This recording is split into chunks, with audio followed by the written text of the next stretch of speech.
Bonjour, bonjour tout le monde, bien bonjour tout le monde, merci avec nous à Radio Côte Caraïbe, je là nous 5 septembre et nous décidons de nous parler de illettrisme, électronisme. Alors oui, merci de nous rejoindre pour cette émission spéciale, je le disais, j'ai su, je peux, je sais, présentée donc dans le cadre des journées de lutte contre l'illettrisme, puisqu'en effet, à partir du 8 septembre prochain, l'Agence nationale lance son programme d'action sur le territoire de lutte contre l'illettrisme partout ici aussi en Guadeloupe.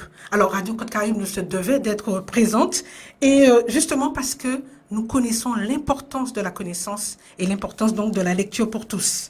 Je disais, j'ai su, je peux, je sais. C'est comme le chemin justement que doit parcourir une personne en situation d'illettrisme. On verra donc avec nos invités, qu'est-ce que ça veut dire d'ailleurs, illettrisme? On va essayer de faire le portrait des personnes qui sont touchées le plus souvent par cette situation. On va aussi connaître avec elle les actions qui sont déjà en place et celles à venir et bien entendu répondre à vos questions.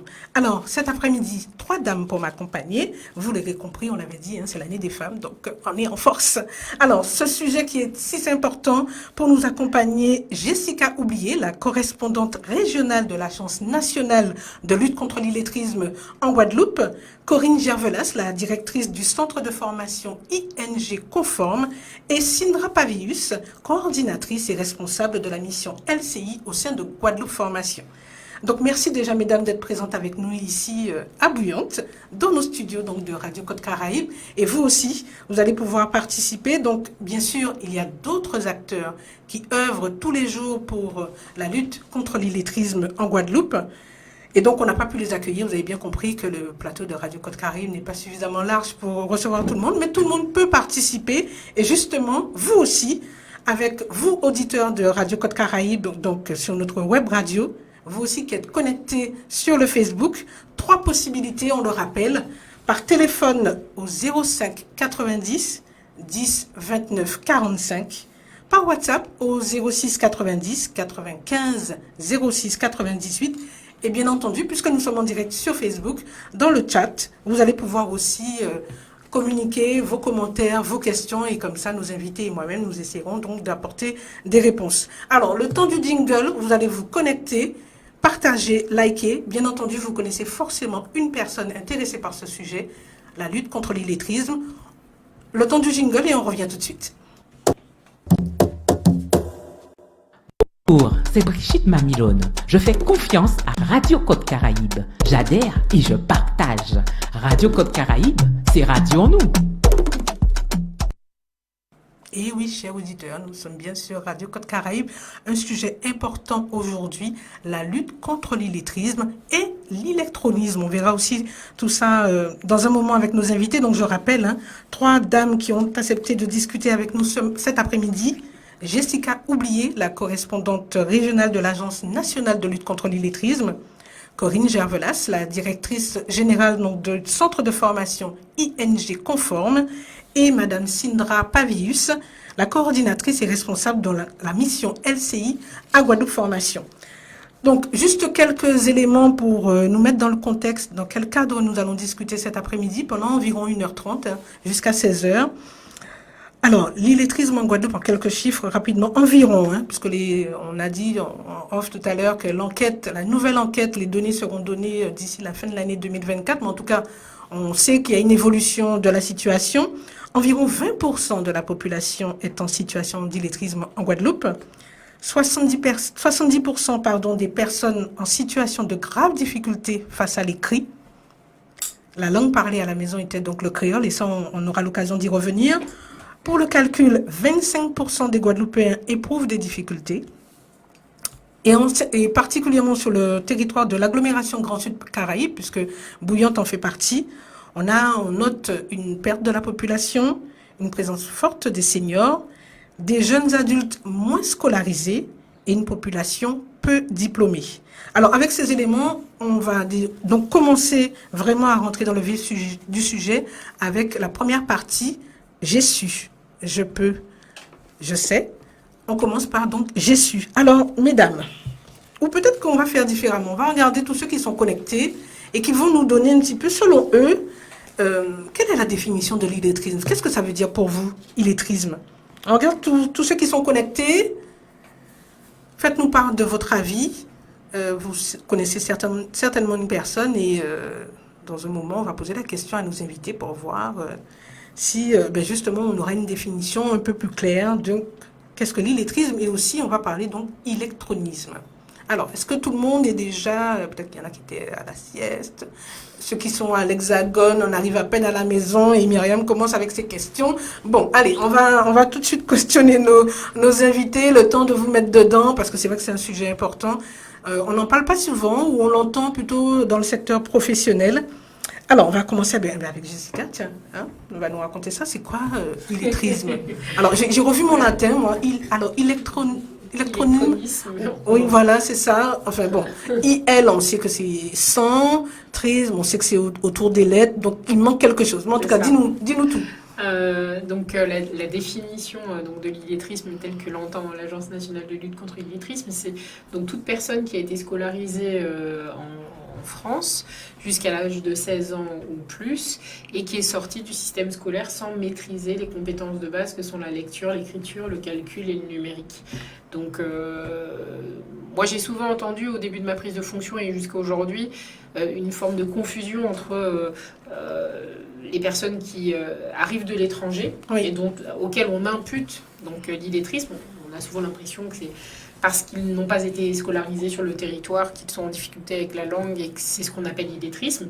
Non, toutes ces personnes qui ont été scolarisées ailleurs, par exemple en République dominicaine, à la Dominique, qui parlent donc anglais ou espagnol, quand elles arrivent ici, très souvent, l'Office français de l'immigration et intégration leur propose des dispositifs de formation linguistique qu'on appelle FLE, français langue étrangère, pour faciliter leur adaptation et intégration sociale et linguistique.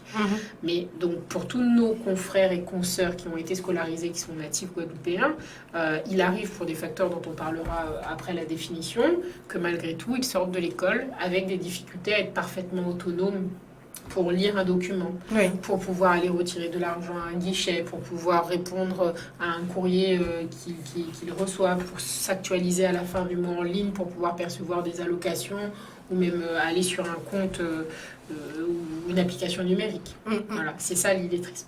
D'accord, très bien. Est-ce que mesdames, vous qui êtes aussi, vous êtes confrontées à ces personnes, est-ce que vous voulez rajouter un mot pour qu'on y voit encore un peu plus clair sur l'illettrisme et l'électronisme aussi?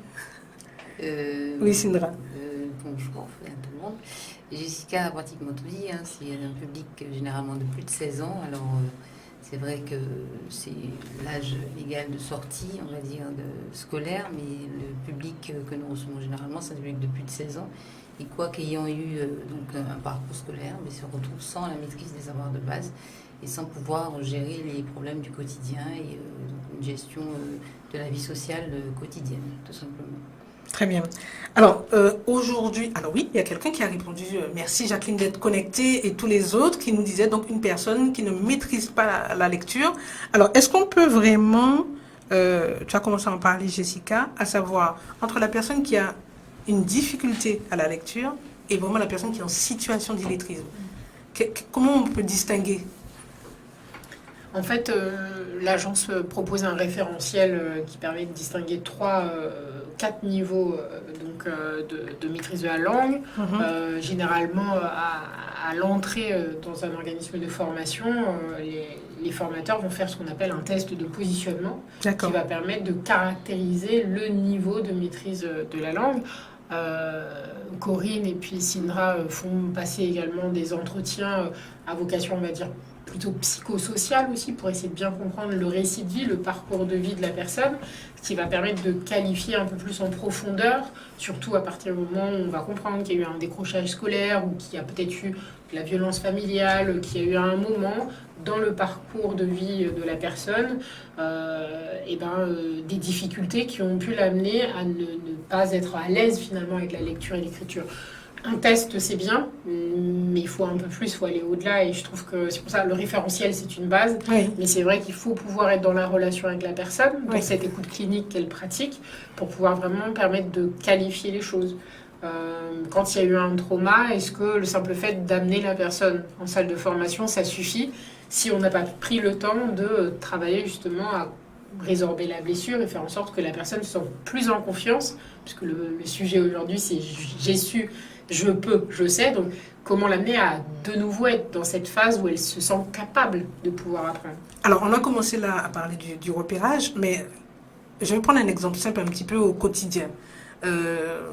Voilà, vous avez vu, je suis dans une association, j'ai du monde avec moi, il y a des bénévoles, on mène des actions sur le terrain, je rencontre quelqu'un, mais je sens bien que cette personne a une difficulté. Est-ce que la situation d'illettrisme, elle est repérée uniquement au moment du professionnel, ça, parce que là on l'a dit à l'approche d'un centre de formation qui va faire un test, un repérage, ou déjà moi qui suis au quotidien, et j'y pense pour nos auditeurs et followers, comment on peut repérer cette personne et éventuellement l'aider au début à s'orienter avant qu'elle arrive près de Sindra et de Corinne? Ouais.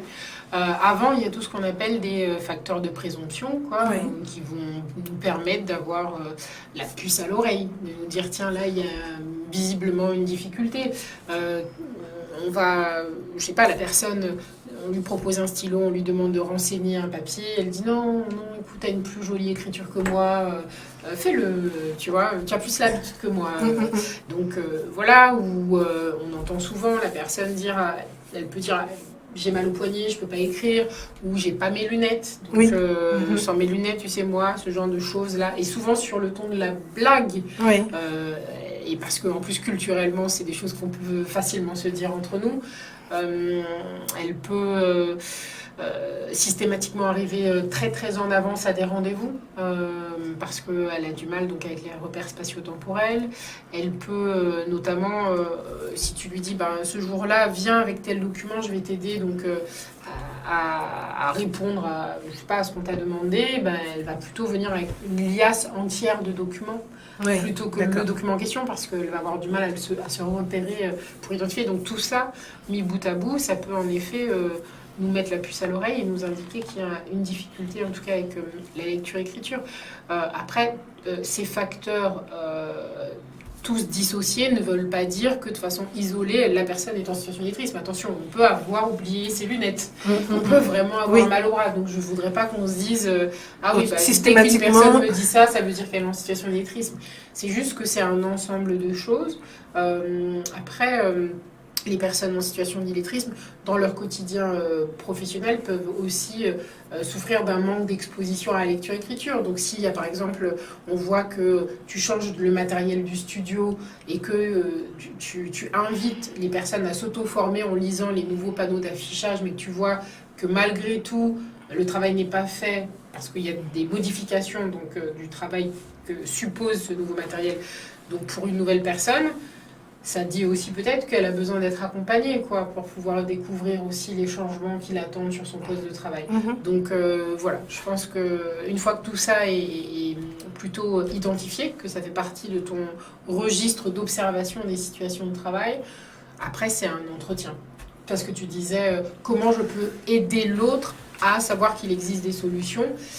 Avant même de l'aider, parce que moi je considère que c'est la personne qui a envie, si elle a envie, elle ira, si elle n'en a pas envie, tu peux toi avoir envie de l'aider, ça ne marchera pas. Par contre, ce qui est important, je pense, c'est qu'elle n'ait pas l'impression face à toi de perdre la crédibilité qu'elle avait en tant que professionnelle, et donc c'est très important de pouvoir commencer à discuter de ce que tu as observé et de lui indiquer ton envie de vouloir nommer ça et de voir comment on peut l'accompagner si elle en a envie. Donc tu es en train de dire qu'il faudrait déjà qu'il y ait une confiance. On n'aborde pas le sujet comme ça parce qu'on s'est juste vu aujourd'hui et que je pense avoir repéré quelque chose et tout de suite je parle d'illettrisme. Il faut une situation de confiance. Une situation de confiance, un cadre, pas dire ça dans un couloir, le faire dans un bureau de façon isolée, ne pas poser le mot illettrisme qui est très clivant et qui peut avoir tendance à tout de suite couper l'envie de l'autre à se confier. Peut-être juste de lui demander si les difficultés observées, il les partage, est-ce qu'il valide ce constat et est-ce que ça impacte sa vie outre mesure que les instants de vie au travail que vous partagez. Si la personne abonde et qu'elle continue d'énumérer des situations, de lui dire tiens, moi j'ai entendu parler d'association, est-ce que c'est quelque chose que tu connais? Tu voudrais que je te donne des numéros? Voilà, des choses comme ça. Mais toujours sous l'angle de la bienveillance. Moi je trouve que côté lettré, j'entends souvent ce truc de ah là là, moi j'aimerais pouvoir les aider parce que quand même c'est important de savoir lire et écrire, sans ça on n'est rien, on ne peut rien. Alors ça c'est nos croyances personnelles en tant que lettrés, hein, parce qu'une personne sur deux en situation d'illettrisme travaille, donc en fait les gens font plein de trucs qu'on ne soupçonne pas, et donc l'idée c'est tout simplement avec beaucoup d'humilité d'abord de voir si la personne, avant de poser le mot aide, elle-même elle estime qu'elle en a besoin. Pour situer notre appui au bon endroit et pas juste dans nos croyances personnelles. D'accord, ok. Mesdames, est-ce que vous voulez, Sindra, Corinne, rajouter quelque chose à ce stade? Non, c'est non de dire que les personnes qui sont en situation d'illettrisme, il faut oublier qu'il y a plusieurs niveaux, il y a plusieurs degrés. Donc il y en a qui vont être quelquefois non lecteurs, non scripteurs, mais des fois lecteurs mais non scripteurs, ou peu lecteurs, peu scripteurs. Voilà. Alors quand tu dis scripteur, c'est-à-dire par rapport à l'écriture, voilà, parce qu'on parle de lecture, mais on parle d'écriture également. D'accord. Et donc ils sont à des niveaux différents. Et même dans l'usage du numérique, on peut également voir ces difficultés. Il y en a qui sont même en situation d'illettrisme capables d'utiliser un outil numérique, mais jusqu'à un certain degré. Et d'autres ne sont pas du tout en mesure de le faire. Donc là, quand on parle d'illettrisme, on voit aussi que ça rejaillit sur le quotidien, sur tout ce qu'on peut faire, et notamment les outils numériques qui sont maintenant entrés dans notre quotidien. Donc c'est important, lorsqu'on veut les repérer, de les observer, de les écouter, mais c'est surtout aussi d'être en capacité de repérer les biais, les stratégies. Parce qu'ils ont ils ont de très belles stratégies, et je suis moi-même impressionnée quand je découvre ces stratégies qu'ils ont, et parce que j'y avais pas pensé moi par exemple. Donc ils sont très très créatifs, malgré le fait qu'ils sont très créatifs, et ils ont un réseau exceptionnel parce qu'ils se font aider en permanence. Donc il y a toujours une personne qui peut les accompagner, qui peut les remplacer, etc. Ce sont des personnes qui sont capables de tisser des relations très rapides pour justement se faire aider. D'accord, très bien. Sindra, est-ce que... Alors oui, on a fait un petit peu le tour parce qu'on est carrément dans le repérage. C'est un exercice, c'est vrai, qui doit être bienveillant, mais c'est surtout un exercice d'observation. Donc on doit faire l'effort en fait d'être en humilité face aux candidats qu'on reçoit, à l'ami, aux proches, pour bien expliquer effectivement que ce sont des difficultés qui ne sont pas forcément incontournables. Donc l'accompagner nécessite effectivement d'observer où est sa faiblesse et comprendre pourquoi il a cette faiblesse. Après, quand on connaît l'histoire du candidat, on a déjà des éléments suffisants pour savoir un petit peu où se situe le degré. Corinne en a parlé, des 4 degrés structurants que l'on retrouve dans le référentiel de la NLCI. Ce sont des repères, mais en fait, quand on reçoit le candidat, il y a plein d'autres éléments qui permettent de comprendre où se situe la situation d'illettrisme et comment l'accompagner. Et donc le repérage, c'est vrai, ça peut être long, même quand on a convaincu la personne de se rediriger vers des organismes, on ne les voit pas forcément. Parce que c'est toute une démarche, c'est une étape, ça peut être très long d'intégrer l'information, de l'analyser, parce qu'on a beaucoup de personnes, surtout sur notre territoire, créolophones, qui ne rentrent pas dans le cadre de la définition, parce qu'on dit que ce sont des personnes qui n'arrivent pas à gérer leur vie quotidienne. Mais des fois, ils arrivent à gérer leur vie quotidienne, parce qu'ils ont déployé énormément de stratégies de contournement, ils ont une organisation ficelée autour, justement, de la non-lecture. Et des fois, ils ne comprennent même pas pourquoi, par exemple, quand ils sont dans certains organismes, pourquoi on leur demande de se rendre pour avoir... C'est un peu ça aussi. Alors, on va y venir, mais en tout cas, c'est un peu ça. Mais alors, avant, je voudrais qu'on revienne sur, finalement, qu'est-ce qui amène quelqu'un à être dans cette situation-là? Alors, de ce que j'ai pu voir, il y a la déscolarisation peut-être très jeune, parce que moi je l'ai vu quand je travaillais à la mission locale, où à 15 ans déjà on a envie d'arrêter, on n'en peut plus, etc. Ça c'est, j'ai envie de dire, des situations classiques, mais il y a aussi la maladie, ou peut-être très jeune d'ailleurs on a été touché par une maladie invalidante qui nous amène à cette non-maîtrise du français. On peut avoir une situation familiale aussi compliquée. Justement, est-ce que vous pouvez nous en dire plus sur ce que vous avez déjà rencontré dans ces situations et qui expliquent comment la personne est arrivée à cette situation? C'est pas juste parce qu'elle n'a pas eu envie de lire ou écrire. C'est ça que je veux dire, pour qu'on comprenne aussi qu'il y a des situations diverses et qui peuvent mener à une situation. Mais, ça c'est le moins qu'on puisse dire, il y a des situations diverses.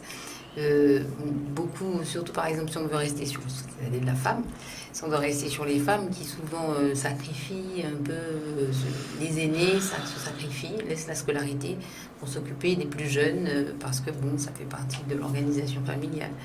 Il y a aussi, on a rencontré des chocs aussi, psychologiques qui peuvent générer des situations d'illettrisme. D'accord. Coupe tout simplement donc les bénéficiaires d'une situation d'apprentissage, ils font des blocages.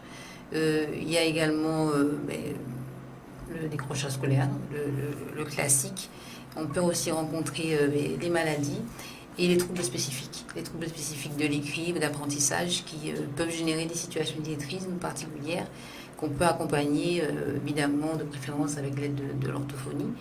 Mais il y a énormément de situations qui peuvent générer des situations d'illettrisme, mais surtout sur notre territoire où il y a évidemment une deuxième langue qui est le créole. Donc voilà, la détection même devient de plus en plus particulière parce qu'il y a parfois des contours dont on ne fait pas attention.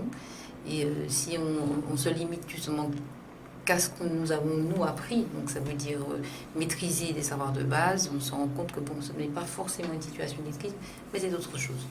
Donc il y a plusieurs situations qui peuvent générer malheureusement l'illettrisme. Quelquefois, il y en a aussi qui travaillent très tôt. Oui. Ils travaillent très tôt, ils jobent très tôt. Exactement, oui. Et donc, ils trouvent plus d'intérêt à gagner leur vie ou alors à aider leur famille que d'apprendre à lire ou à écrire. Et il y en a qui n'en voient vraiment pas l'intérêt d'apprendre à lire et à écrire parce qu'ils se débrouillent dans la vie, donc ils ne voient pas l'intérêt de le faire. J'en ai rencontré.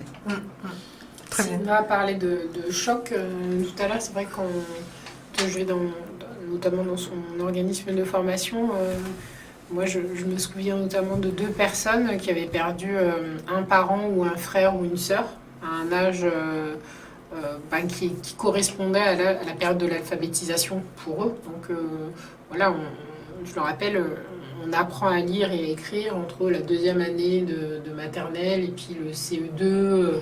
Voilà, après on est quand même dans l'entretien et le développement donc, de ces bases.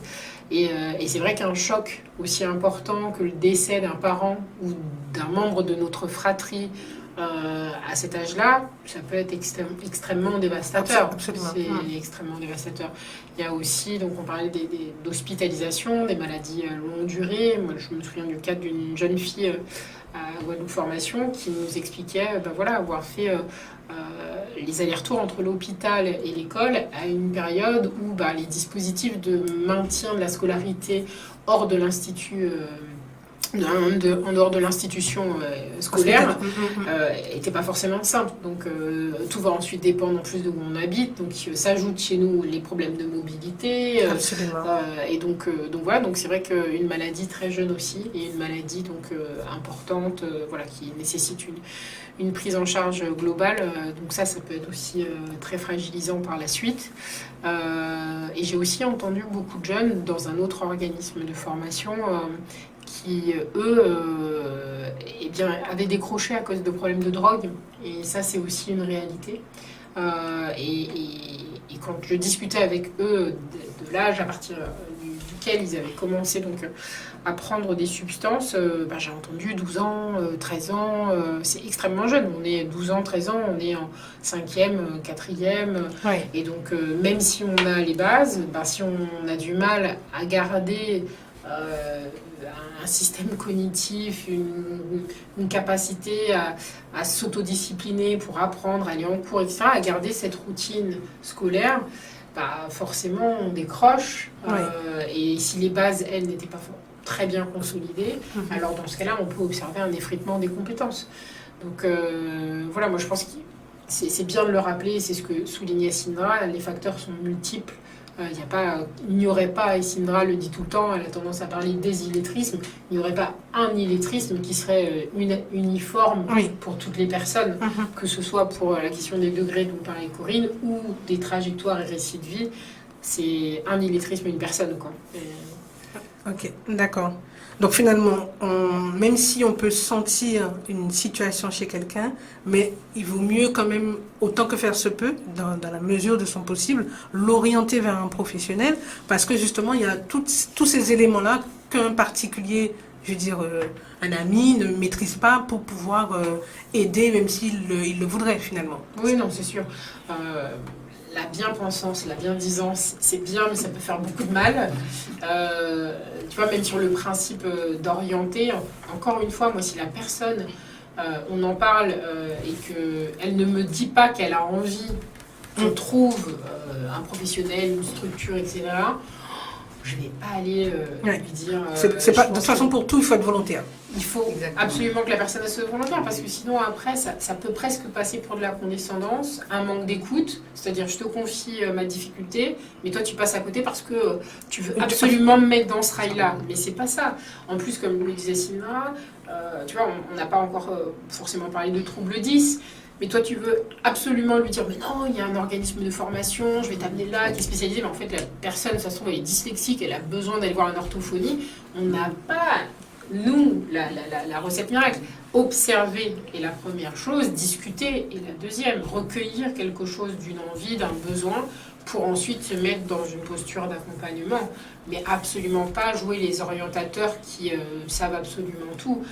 Mais dès lors que la personne a envie d'être accompagnée, j'en profite pour le dire là, le département, donc le conseil départemental sur son site internet, a mis en ligne une cartographie numérique des solutions sur lesquelles on retrouve notamment Guadeloupe Formation, ING Conforme et bien d'autres organismes de formation. C'est la carte de la Guadeloupe interactive.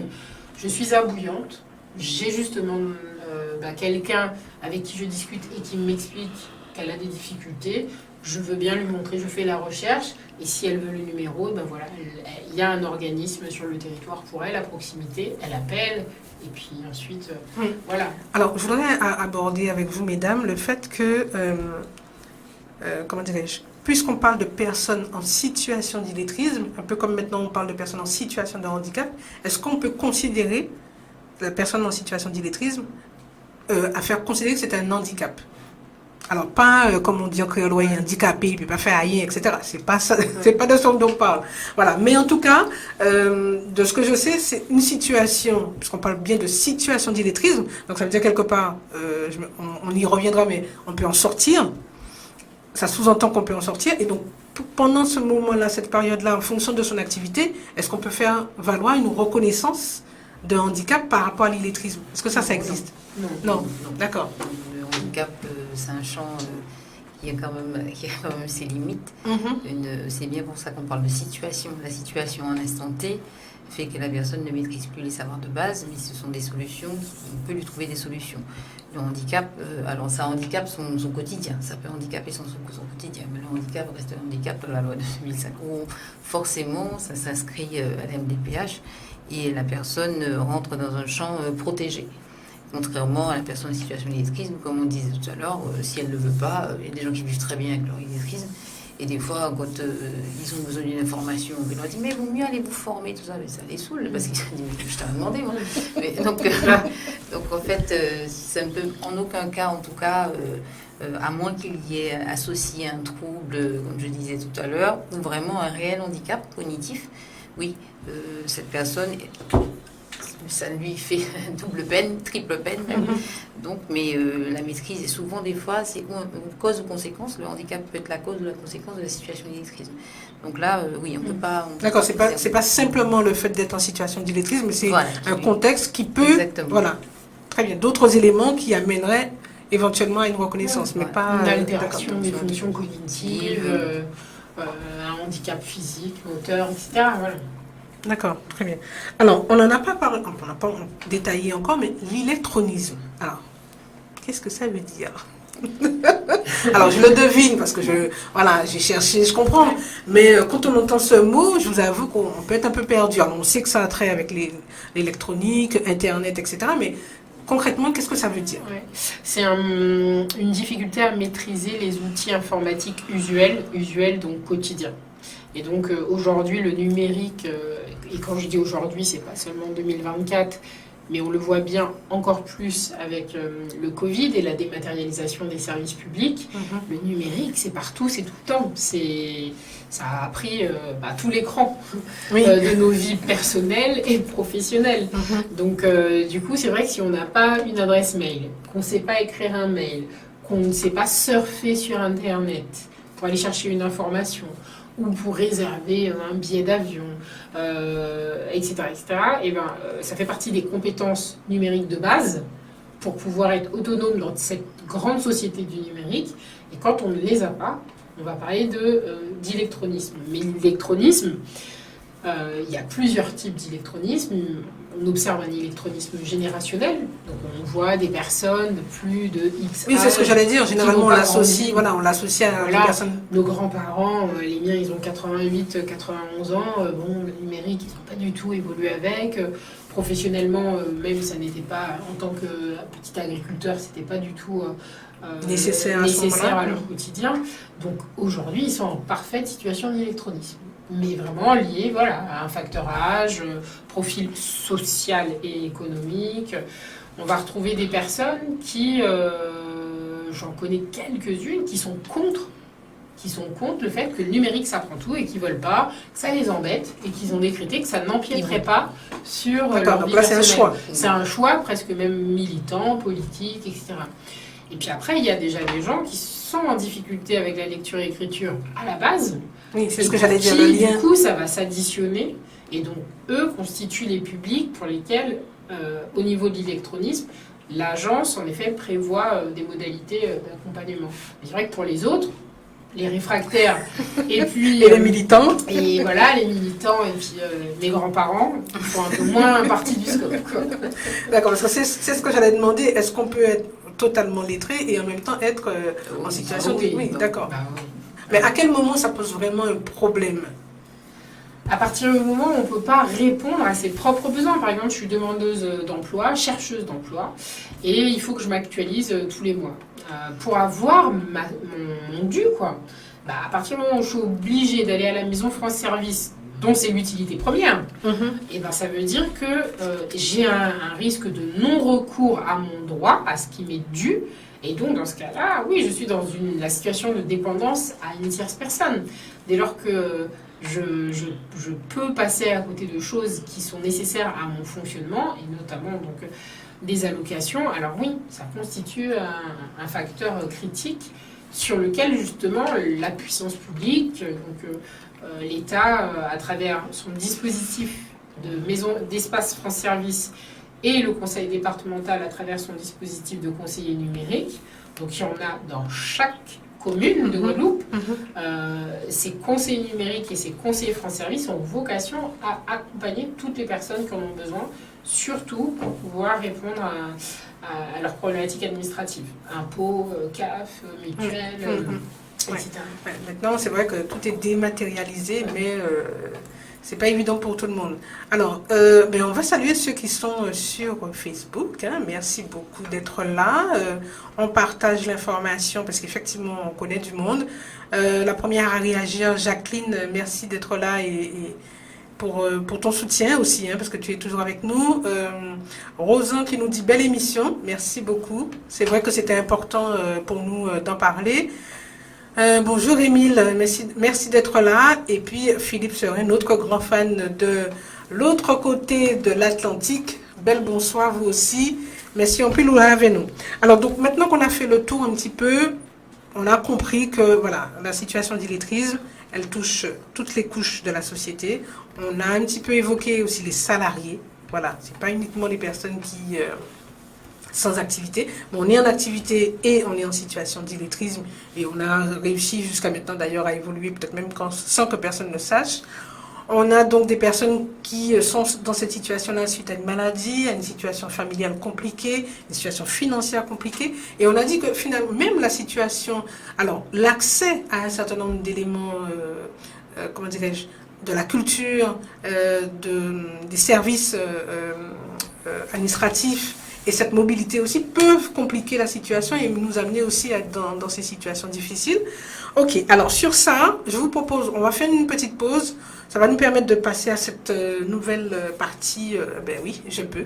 Voilà, maintenant qu'on a compris ce que c'était, qu'est-ce qui va se passer, qu'est-ce qu'on peut faire, qu'est-ce qu'il existe sur le territoire. Donc restez connectés sur Radio Côte Caraïbe, on revient et à ce moment-là, on dit « je peux ». Allons-y.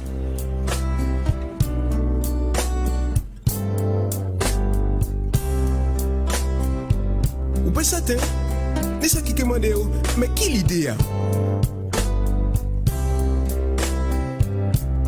laisse ton maca au panier, mot en mou nous pas connaître. Pourquoi les souliers au panier, non en mou nous pas connaître. Pourquoi au piscine lumière à l'esprit qui bling bling à gourmet. Mais pas occupé, plit à plitrice. Tout pendant qu'on joue pichi, nos bémab, qu'on a plié des si on table et on savent. C'est yo qui est né, c'est yo qui est pris en conique, à bêtise, feignantise et couillonnis. Ou peut certain, ni ça qui commande, mais qui l'idée a? Pourquoi on a trimé, qu'on patini, alors qu'il n'y a pas qu'à forcer? Mais ça y a jacka gagné à don journée, faut qu'ils onglés pour joindre. Pourquoi on puisse y mettre l'honneur au travail qui vend produit qu'à tout dit l'esprit? Mais pas occupé, plit à plitrice. Tout pendant yon en rond ou benzeb, vous qu'à réviser algèbre et vous savez. C'est yon qui est pris, c'est yon qui est né, en géométrie, à bêtise, feignantise et couillonnis. Ou peut certain, ni ce qui demande, mais qui l'idée a? Pourquoi vous sérieux qu'on assis alors que vous avez dansé chaque samedi? Pourquoi vous bibliothèque de parfois alors que les gens couchent à des ou à toi? Pourquoi vous piscine nourrir l'esprit plutôt qu'il promener si plage en bikini? Mais pas occupé, plus tard, plus triste, tout pendant un zouk ou un reggae, vous qui avez diplômé, vous savez. C'est eux qui est las, c'est eux qui est pris à d'embal, à bêtise, feignantise et couillonnis. Ça, ou peut certain, moun qui m'a dit, mais qui l'idée a? Dio, ni courir, ni las, Pascal qu'il fait avant compter. Et c'est qu'il tire quand ouvert l'esprit, et l'esprit, quand empêche au prix en magie, à bêtise, feignantise et couillonnis. Alors levez, pas laisser drap là marrer, pas laisser cabane râler, pas laisser sommeil chailler, aïe l'école, non? Aïe l'école.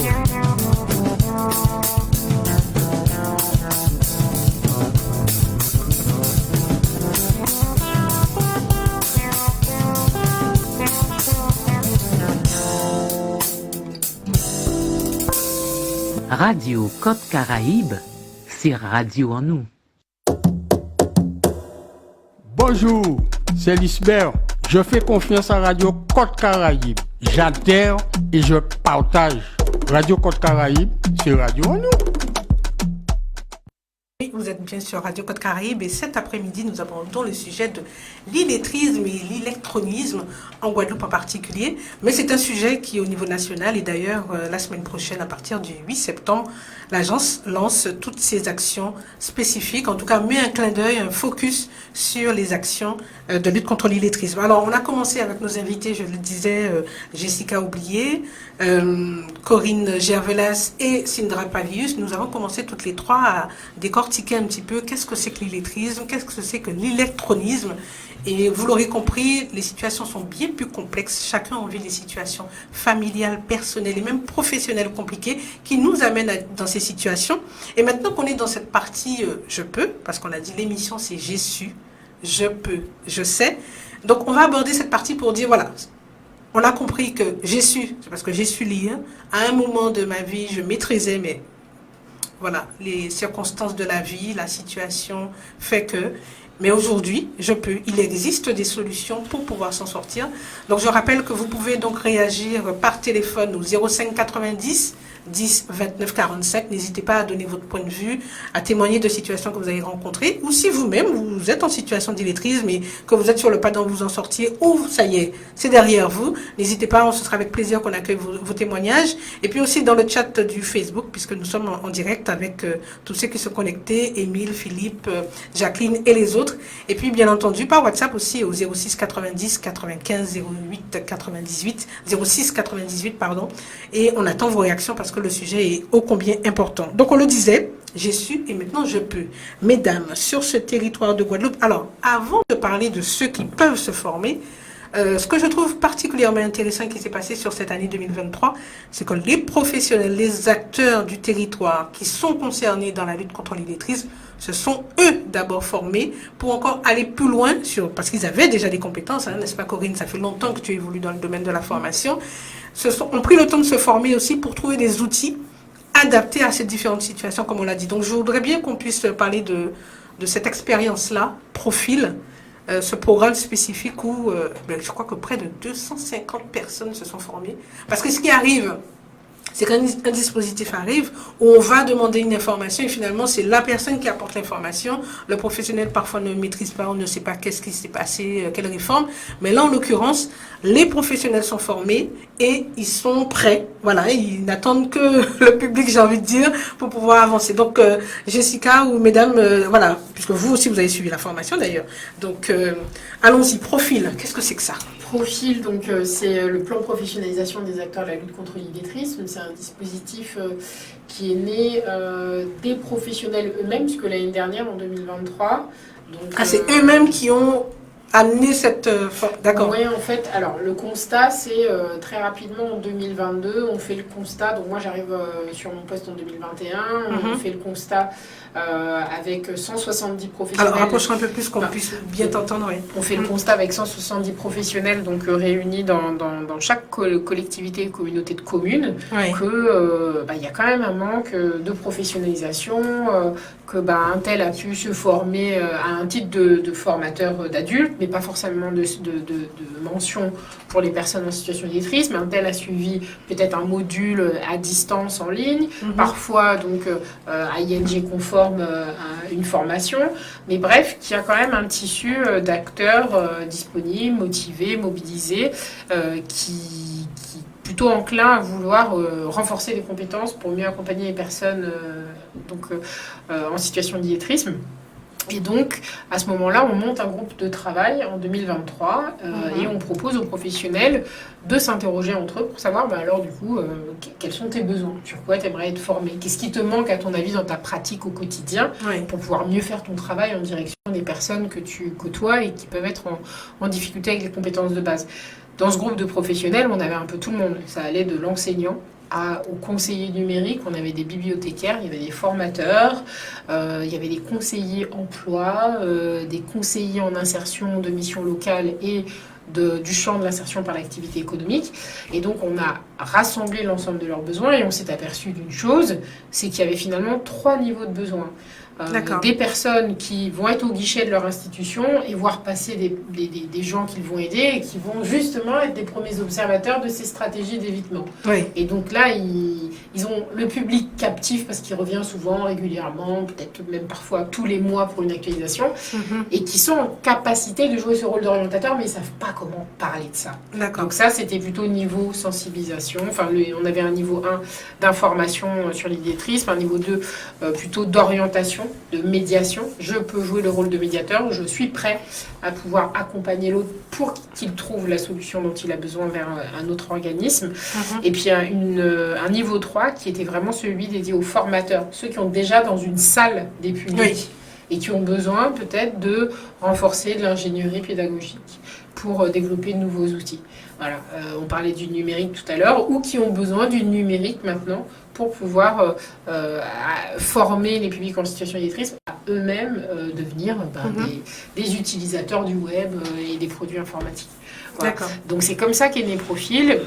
Et c'est un dispositif qui a été financé entièrement par l'État, par donc, la préfecture en Guadeloupe, et qui a formé, comme tu le disais, 250 professionnels sur différents modules entre janvier jusque fin juin. Et on s'attendait justement à ce qu'il y ait autant de professionnels qui sollicitent le dispositif ? On avait estimé qu'on aurait des centaines de professionnels, mais on ne savait pas dire exactement combien. Donc on est plutôt très satisfait du résultat. Les questionnaires d'évaluation sont hyper positifs. Voilà, donc on a eu une belle fréquentation sur les modules. Aujourd'hui, maintenant, le challenge, c'est de trouver la manière de pérenniser des dispositifs, un dispositif comme celui-ci, pas forcément celui-ci, mais qui permettrait en Guadeloupe, à toute personne qui a envie, que ce soit du bénévole associatif ou, comme je le disais, au conseiller d'insertion ou au formateur, d'avoir un endroit où venir se former à la carte, en fonction de ses besoins, et gratuitement. Oui, bien entendu. Sindra, sur cette expérience, qu'est-ce que tu peux nous en dire ? Alors, Profil, je pense que c'était vraiment un parcours très très intéressant. C'est vrai qu'il y avait différents modules. Je n'ai bénéficié que quelques-uns. Oui. Il ne faut pas avoir pour tout le monde. Mais en termes de visibilité, en tout cas de la problématique, ça a été très efficace. En termes aussi de, on va dire, démystification un peu de la problématique, comment la prendre en charge, puisque chacun est allé de sa méthode, de ses astuces. Et, là aussi des stratégies quelque part. Voilà, aussi. des stratégies, déployer des stratégies. Donc c'était vraiment un plan qui a permis déjà de la cohésion, des rencontres professionnelles, des échanges et une montée en compétences, même quand on ne s'en est pas rendu compte. Et c'était vraiment, je pense, une première marche, je pense, vers des solutions, en tout cas, pour les acteurs, mais aussi pour les bénéficiaires à venir. Des solutions et un début on va dire, de formation, puisqu'il se profile justement, sans jeu de mots, la création d'un DU, Jessica n'en a pas parlé, mais bon, qui, j'espère, je ne crois pas qu'il soit gratuit, mais qui, j'espère, aura autant d'intérêt, en tout cas, puisque ce sera une réelle certification pour les acteurs sur le territoire, pour pouvoir accompagner toutes ces personnes qui sont parfois isolées. Parce que là aussi, on n'a pas parlé de l'isolement, parce que les personnes, je n'aime pas le terme invisible, mais ce sont beaucoup, il y en a quand même beaucoup qui se cachent, qui vivent un peu en dehors, retrait. Voilà, en retrait, puisque ce n'est pas quelque chose de facile à avouer ni à montrer. Et c'est bien pour ça que le mot est difficile à porter. Donc je pense qu'il y aurait moyen de trouver des solutions pour ces personnes, d'être accompagnées de manière efficace. Franchement, c'est une belle réussite. Quand je vois le bilan, c'est vraiment une très très belle réussite. Donc à suivre. Et qu'est-ce qui justement parmi ces professionnels est revenu le plus souvent comme situation ou comme méthode pour capter, si je puis dire aussi. Il y a eu beaucoup, ce qui nous a marqué, il y a eu beaucoup la demande d'outils. D'accord. Des outils magiques. Outils magiques pour accompagner. Il y a eu beaucoup de demandes aussi pour comprendre comment on pouvait qualifier une situation d'électrice, comment repérer, comment savoir qu'on sait exactement ce qui se passe. Il y a aussi beaucoup de demandes sur la différence entre les troubles d'apprentissage et aussi la situation d'électrisme. Concernant le français et les langues étrangères, je pense que maintenant, on est tous à l'avoir compris, qu'il ne fallait pas mêler les deux. Donc voilà, beaucoup de questions à ce niveau-là, mais c'est vrai qu'il y a même beaucoup de demandes d'astuces, d'outils, de solutions pour accompagner, en sachant autant de diversité d'illettrisme qui existe, autant de solutions aussi il existe pour accompagner chaque candidat en tenant compte de son bagage, puisqu'on sait que ce n'est pas comme à l'école, ce n'est pas un sac vide, pour parler de manière commune, mais en fait, c'est quelqu'un qui a déjà un bagage, peu importe soit-il, qui a déjà un certain nombre de compétences qu'il va falloir accompagner en tenant compte de ces compétences de manière le plus, on va dire, judicieuse possible pour obtenir en fait des résultats probants. Donc c'est une démarche vraiment d'individualisation de parcours. Alors Corinne, j'ai cru lire que tu n'as pas eu cette opportunité, mais en tout cas, ça fait un moment Même que mon tu... équipe y a participé. Ah, d'accord, très bien. Me semble-t-il. Alors, vas-y. Alors, en fait, ING fait déjà un module de formation pour les formateurs. D'accord. Pour les intervenants, pour les publics en situation d'illettrisme.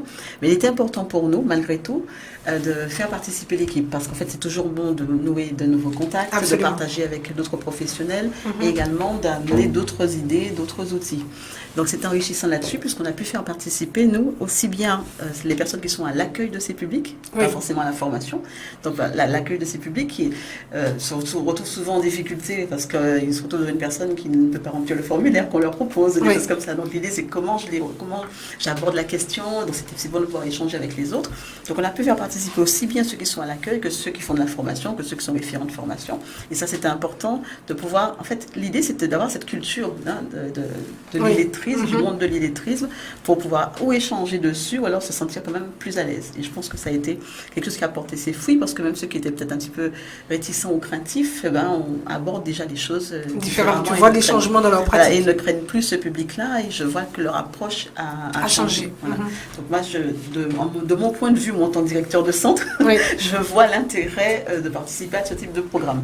Et je n'avais jamais encore eu l'idée de faire participer mon assistante administrative et commerciale à ce type de formation parce que qu'on fait en général, c'est réservé aux Formateur. formateurs, Oui. à ceux qui interviennent vraiment avec eux. Et là, le fait d'avoir eu le profil m'a fait voir les choses différemment. Donc du coup, j'ai élargi un peu ma vision à moi aussi Bien sûr. de l'approche de ce public à toutes les strates de l'entreprise. De l'intervention. En fait, C'est voilà. exactement En fait, ce qui s'est passé. à tous les niveaux. Et j'ai trouvé ça enrichissant. Et j'ai le sentiment d'avoir une équipe qui est moins craintive, notamment celles qui sont au premier accueil. Le Absolument. premier accueil public, c'est pas du tout évident. Et là, je sens que ça a déjà changé. Oui, parce que c'est vrai que les personnes qui sont en difficulté de façon générale, elles vont à un bureau, on a l'impression qu'on n'est pas compris. On doit d'ailleurs parfois revenir plusieurs fois au bureau. C'est déjà pas évident parce que on franchit un pas finalement quand on sort de chez soi malgré sa situation, il faut quand même que j'aille demander leur renseignement, je ne peux pas faire autrement parce que mes petits-enfants ne sont pas avec moi. Et finalement, c'est vrai que cette première personne-là, elle a un rôle crucial dans cet accueil, dans cette première information Tout justement. à fait. Au téléphone Idéal. ou en physique. Absolument, oui, c'est vrai. L'idéal serait que tous soient formés en fait à accueillir ce type de public pour éviter des impairs. Pareil, c'est vrai qu'à Guadeloupe Formation, nombreux sont les collègues qui ont participé à la formation, mais ils étaient quand même nombreux et à tout type de poste. Donc c'était intéressant, même par curiosité, ils sont venus quand même comprendre ce que c'est qu'une situation d'illettrisme et comment la prendre en charge, puisque on constate que c'est triste, mais on reçoit de plus en plus de public de faible niveau de qualification qui cherchent justement, puisque eux ils sont dans une société numérisée et ils se trouvent de toute manière à un moment ou un autre dans des situations bloquantes, contrairement à ceux qui ont déjà passé un certain âge, qui jugent n'en avoir pas besoin. Eux, bien au contraire, ils en ont grandement besoin. Donc la plupart des collègues, jusqu'aux psychologues du travail de Guadeloupe Formation, ont participé à cette formation et en sont ressortis vraiment très très satisfaits. Donc je pense que d'un commun accord, il faudrait pratiquement que tout le monde ait une sensibilité à ces publics. Puisqu'on a déjà vu commettre des impairs parce que spontanément, on tend le dossier, je vous donne un stylo, remplissez, on voit que la personne est debout devant le dossier depuis un moment, mais il finit par dire bon, je vais revenir, mais il n'y a pas de réaction. Voilà, il n'y a pas de réaction systématique. Donc raison de plus pour que, voilà, peu importe quelqu'un dans un centre de formation, tout le monde doit être formé à maîtriser en fait l'accueil de ces publics. D'accord. Alors maintenant, Sindra, que tu as la parole en ce moment, je voulais justement que tu puisses nous expliquer au niveau de Guadeloupe Formation comment justement vous arrivez à capter, si je puis dire, ce public-là et qu'est-ce que vous leur proposez aujourd'hui? Alors, Guadeloupe Formation, c'est une grosse machine. Une grosse machine, les personnes viennent généralement, rares sont ceux qui viennent pour s'inscrire dans un dispositif d'illettrisme, ça c'est clair. Donc il y a plusieurs SAS et en passant le SAS souvent de l'accueil, justement, ou de l'orientation, on fait des constats. Et à partir de ces constats, ils sont redirigés vers ce que nous appelons plus communément la réacquisition des savoirs de base, parce que parler d'illettrisme, on a déjà dit, c'est lourd, ça reste délicat. Et à partir de là, se crée un nouvel accueil, on va dire un nouvel accueil, une nouvelle manière de prendre en charge donc le bénéficiaire. Et ensuite, on passe à la phase de repérage. On lui explique ce qu'on entend par repérage. Donc, l'évaluation prédictive, ça veut dire qu'on fait le contour un peu de son parcours de vie, de son parcours scolaire, jusqu'à l'instant T où il se présente face à nous. On lui explique les raisons de toutes ces questions. Un entretien bienveillant qui peut prendre du temps. Donc, on emploie les termes qu'il faut. À partir du moment où on a des éléments, des signes révélateurs, on comprend vite qu'on est effectivement face à une situation d'illettrisme qu'il faut accompagner. Alors, on leur propose, on ne leur impose pas. On leur explique que ça ne les empêche pas d'atteindre l'objectif pour lequel ils étaient venus, notamment ils viennent souvent s'inscrire dans une formation, puisqu'il y a le volet formation professionnelle, il y a d'autres types de services. Donc, quand ils se rapprochent effectivement de la structure, souvent ce n'est pas pour venir dans un dispositif d'organisation de savoir de base, ils se projettent sur tout à fait autre chose. Donc, au sein de la structure, effectivement, donc, il y a la mission de lutte contre l'illettrisme, il y a cette chance. Tous les 16-30 ans donc, s'inscrivent. Quand ils sont dans cette situation, ils sont accompagnés. Et ensuite, quand ils sont sortis de l'illettrisme, donc de degré 3-4, on les accompagne vers justement la formation sur laquelle ils s'étaient déjà fixé cet objectif. Donc on peut vraiment faire quelque chose, voilà, c'est pas figé. Non, c'est pas figé. Voilà. Alors il n'y a pas de solution à tout, parce que c'est vrai que, comme je dis, la personne doit être mobilisée, doit être motivée, parce que c'est du lourd. Il faut être très patiente. Alors, quand tu dis que c'est du lourd, ça veut dire quoi? On est sur des parcours de longue durée, des formations de longue durée? On est sur des formations, dans la mission de lutte contre l'illettrisme de la Guadeloupe Formation, on est sur des formations d'1 an. D'accord. Donc, c'est long. Ce sont des dispositifs d'entrée-sortie permanente. Ça veut bien dire que rien n'est figé. Le candidat peut arriver, surtout celui qui a subi un choc, qui est convaincu de ne plus rien savoir, qui a fait couper avec les apprentissages. Quand on a travailler, mener une séance de travail, plusieurs séances de travail avec lui, il voit que bon, pas tout compte fait, j'étais pas si bête que ça. Oui, parce qu'on associe ça à... Voilà, c'est ça. Ça fait ailleurs. Exactement. Voilà. Donc, cette personne peut très bien faire un parcours de 6 mois, peut très bien faire un parcours de 7 mois et ensuite sortir du dispositif et intégrer un parcours de formation du classique, de remise à niveau ou alors tout simplement une certification, peu importe. Donc, on est vraiment sur des situations individuelles qui peuvent évoluer très rapidement, comme ça peut être beaucoup plus long en fonction effectivement du degré de la situation. C'est individualisé finalement. Tout à fait. Oui, c'est un dispositif, un micro-dispositif de 9-10 personnes maximum.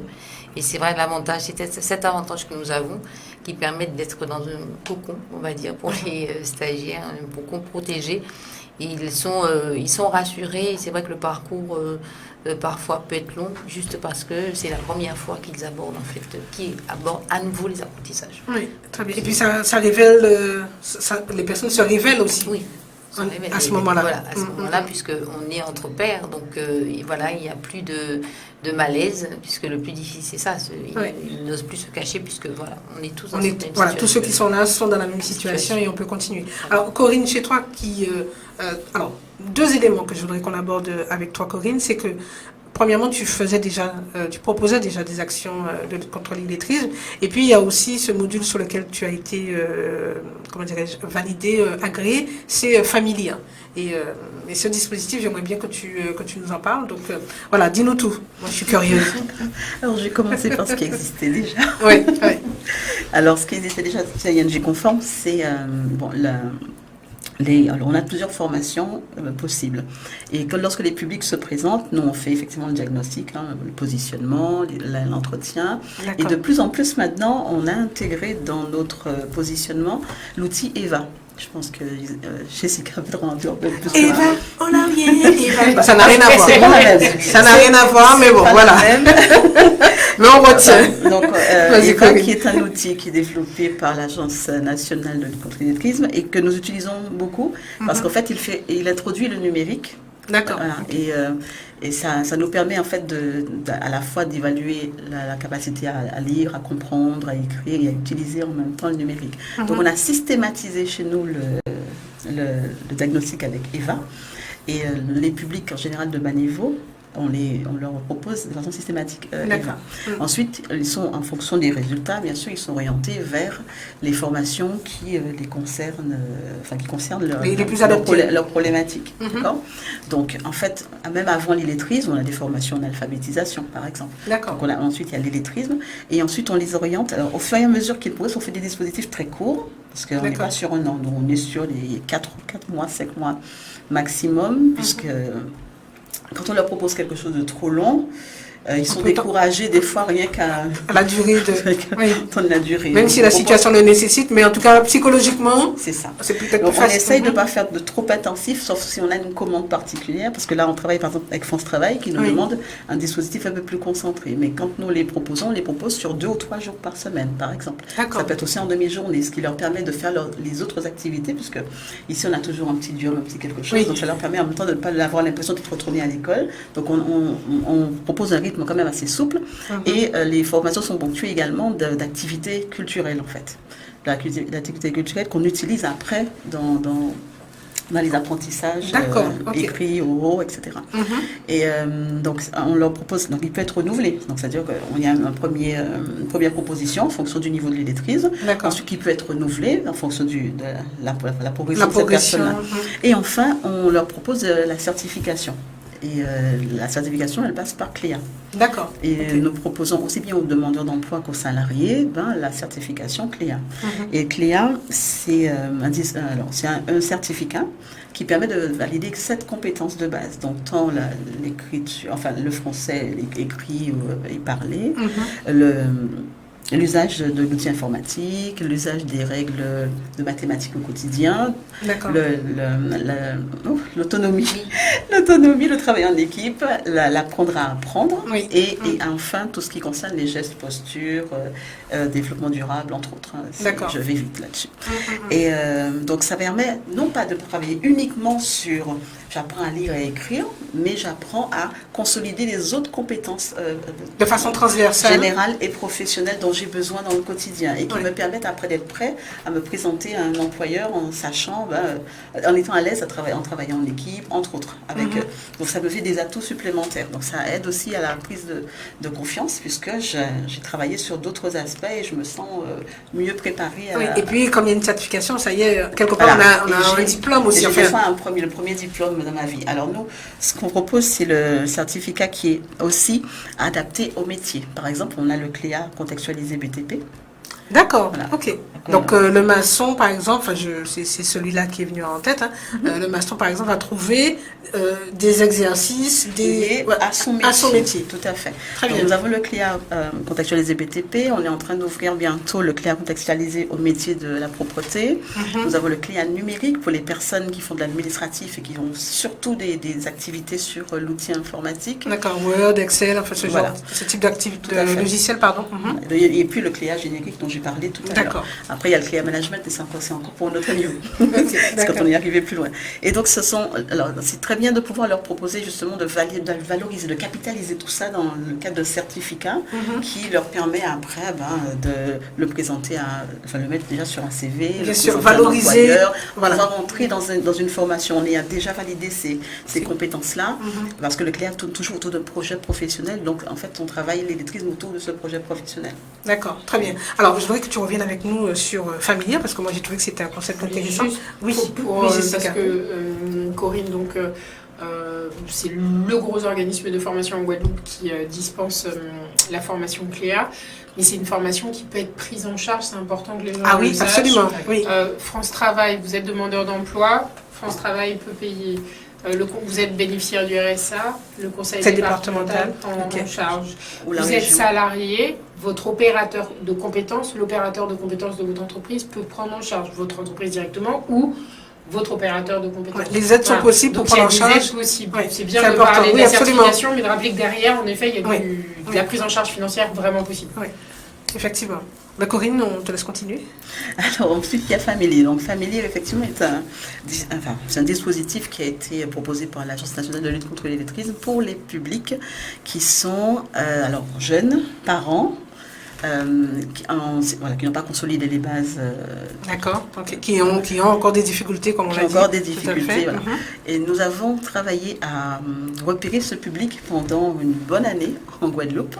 D'accord. Et force est de constater que c'est un public qui se cache beaucoup, qui reste invisible. Oui, c'est ce que Sindra a commencé à nous dire. Non, mais alors, moi quand on en a parlé, je me souviens il y a quelques temps, je me dis, mais c'est génial. Voilà un outil qui pourrait permettre, justement. Alors, quand on connaît la configuration de nos sociétés, avec plutôt des femmes à la tête de familles monoparentales, et qui, justement, dans l'aide à la scolarité de leurs enfants, ça tombe bien, on est en pleine période de rentrée scolaire, c'est top. Et pourtant, c'est difficile. Alors, qu'est-ce qui manque? Ça, c'est Mystère la Bulldog.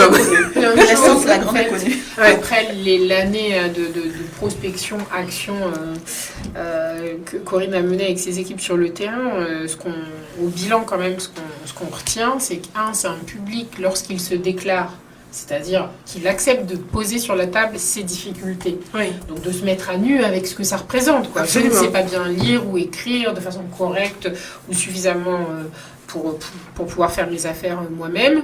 Ce public-là, il a déjà 45 ans et plus. Ça, c'est la moyenne. D'accord. Donc, et c'était pas le standard visé par Par le le dispositif. On était sur des parents jeunes. Parce que comme tu le dis... Non, mais à 35 ans, je suis jeune. j'ai pas dit le contraire.